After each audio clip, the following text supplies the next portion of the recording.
For our next speech, we have a talk from Salemnia. She's a graduate student from the Department of Human Nutrition. And today she'll be talking to you about a type of wine with which you might not be familiar.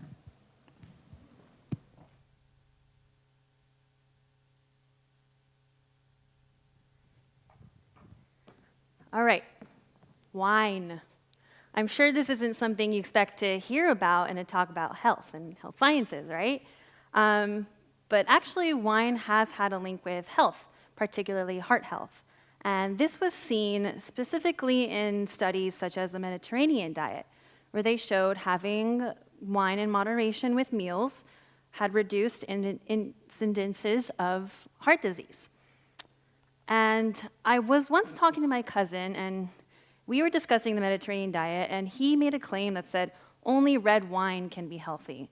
I said, hold on, no. As far as I studied with the Mediterranean diet, it said wine in moderation with meals was healthy, not only red wine. And thus it created a huge argument that we've been going back and forth for years. And so one time I took a class in undergrad called Beverages.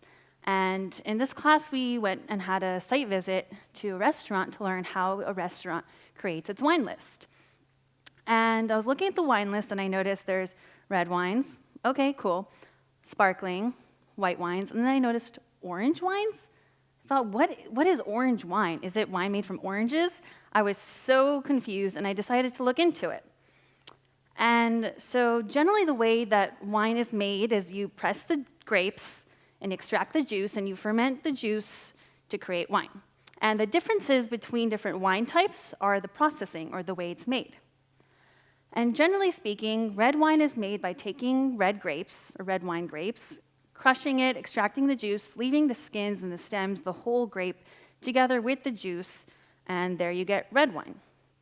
And white wine is where you take white wine grapes, or those green grapes that you've seen before, and you press it, extract the juice, but you separate the juice from the skins and ferment the juice by itself.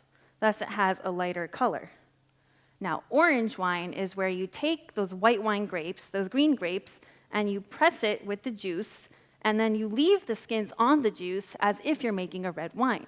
But you're using white wine grapes and white wine skin, so it gets this orange kind of color. And so here you can see a typical red wine grape. And red grapes, or any kind of fruit that has this kind of reddish, bluish, purplish color, is because of polyphenols. And all fruits have polyphenols, and polyphenols have certain properties to it, which includes antioxidants.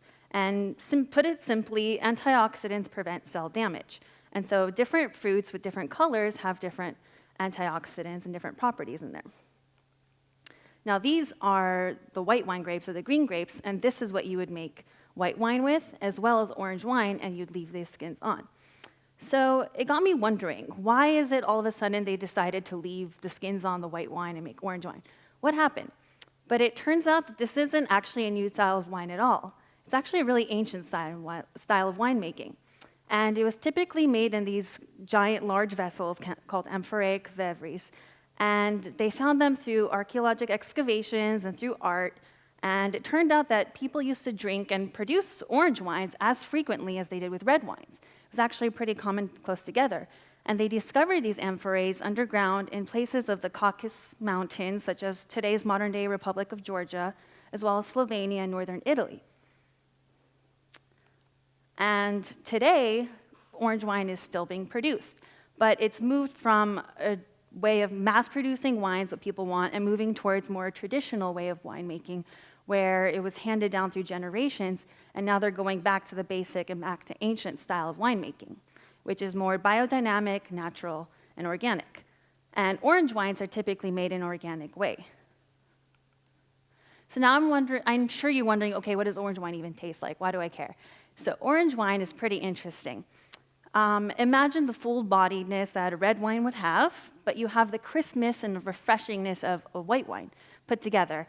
And so I've had some orange wines that have been really yeasty and earthy and really funky and weird, and I've had some orange wines where I put it to my nose, and all of a sudden I was hit with like a bouquet of flowers, and it was the most beautiful thing I've ever smelled, and it's really, really interesting, unlike any other kind of wine I've had before. And so now this raised my research question.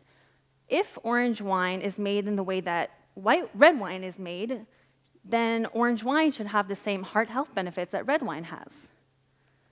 And I wanted to look, how can I see the properties of orange wine? And there's different ways to look at the properties, and generally research shows you can look at the total polyphenols, the amount of polyphenols in there, as well as the antioxidant capacity of wine. And so we did that, comparing orange wine to white wine to red wine, and its total polyphenol counts, as well as antioxidant capacity. And we also looked at I also looked at the color of orange wine, because right now there's no international legal definition of orange wine, like there is for champagne or other kinds of wines where it has to be from a specific region using very specific grapes. And you can see that when they put these in the cubits, they have red wine has those red colors. It has those anthocyanins imparting that kind of color. And then white wine doesn't have skin, so it doesn't have much polyphenols in there. So it's basically lacking on color. But orange wine has deep color. There is color there because it has the skins. It has polyphenols. And my assumption is that red wine has different polyphenols, and orange wine has different polyphenols. And just because it doesn't have the same color, and that doesn't have the same exact polyphenols in there, doesn't make it less healthy. It's just different. So I think it's more about the total polyphenols than it is of specific individual components. And so in this graph, you can see the antioxidant capacity of the different wines I tested. We have red wines, white wines, and oranges. And you can see generally red wine is pretty high, white wines are pretty low, and orange is all over the place. There's really great variability there. And each color represents a different winery that I got the wines from.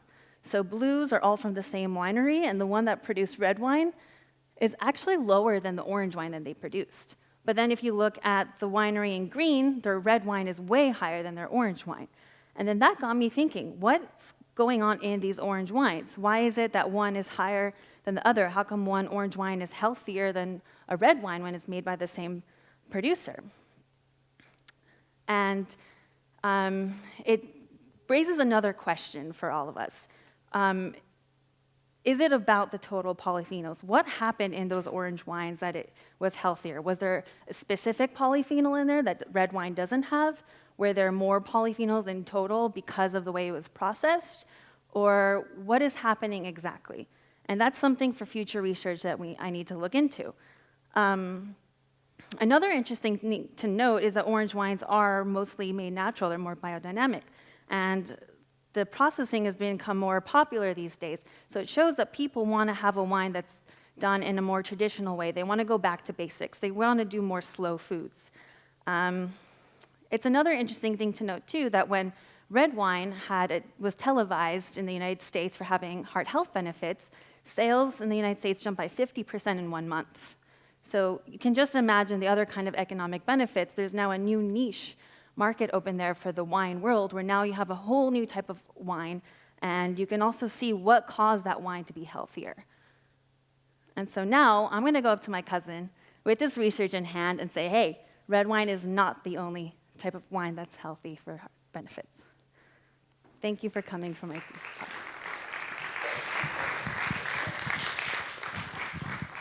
Shelly, thank you so much for this presentation. My question is, if in fact the orange wine is going back to the basic, the way they make it, how about the price? Do you know if the price is more expensive, or did you do some research about that? Yeah, you're not going to find an orange wine that's going to be like a $2 chuck kind of thing at Trader Joe's, but you are going to find some decently priced because it's not well known. People aren't, trying to reach after it. But it's also like with the wine world, there's some wines that are being auctioned off for thousands of dollars. They don't have that type of value because it's kind of like a homegrown thing. It's something people used to do in their backyards, and now they're producing it for their wineries. And the wineries are starting to see more and more people wanting it, so they're producing more. So the prices are pretty decent for the consumers. Thank you. Thank you.